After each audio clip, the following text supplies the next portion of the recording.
people come to Alaska, I always warn them, be careful, because the move you're making is going to be substantial and you may never come back. It just creeps into your soul. It's that powerful.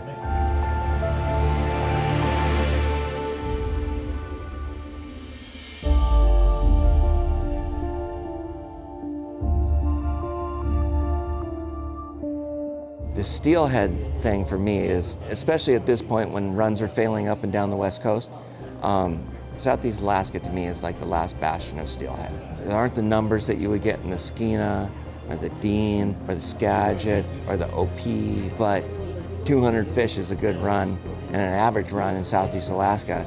But if you hit it right and they're coming in,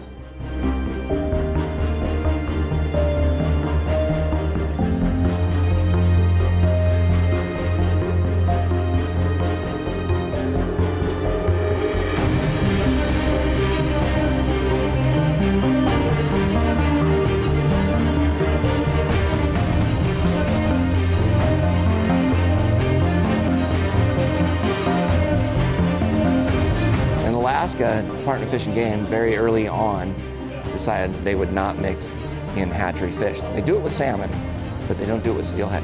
So every single solitary one of these fish is as wild as it can possibly be. Spawn naturally, goes out to sea, spends 2 to 5 years, comes back to its natal stream and spawn. It's like the epitome of nature in a natural state. You fish these streams, you're out there, you don't see anyone. There's no race to the spot. There's nobody here. Nobody.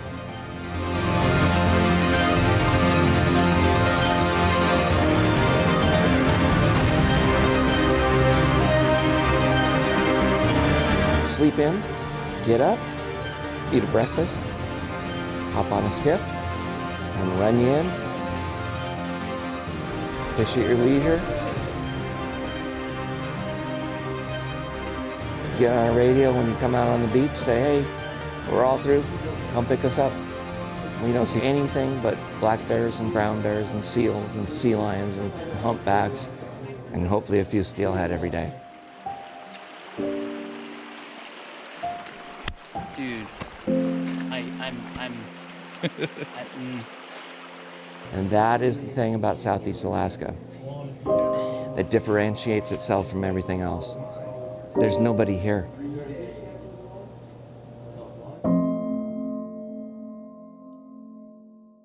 My name's Paulie Donaldson, and I'm the captain of the Hawkeye II.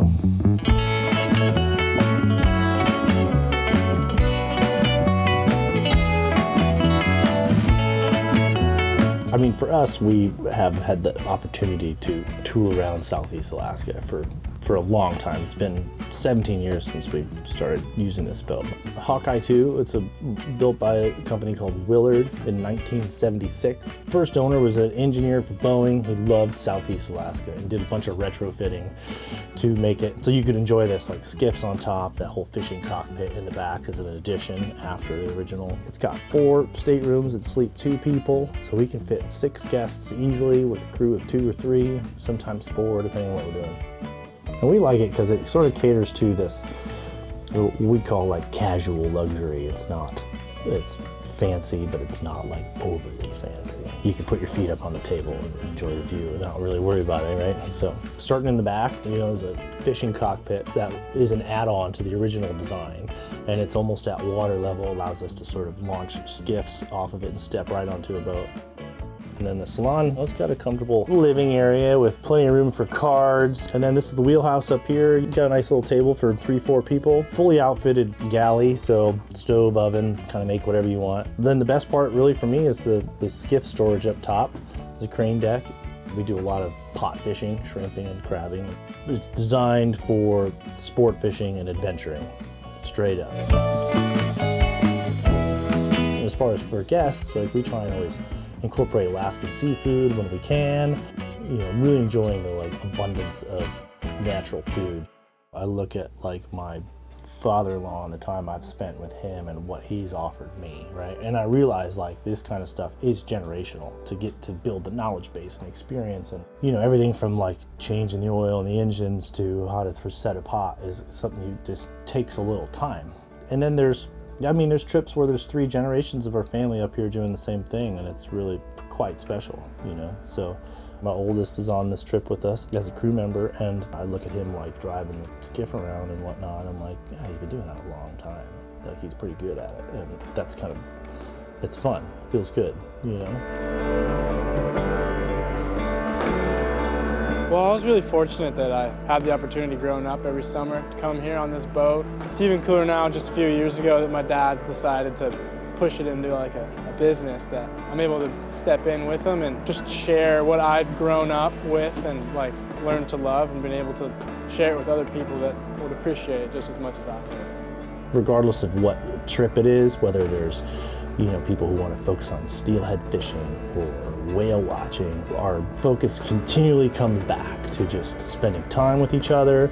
You're out of Wi-Fi and you're just enjoying this place that's just really only accessible by a boat.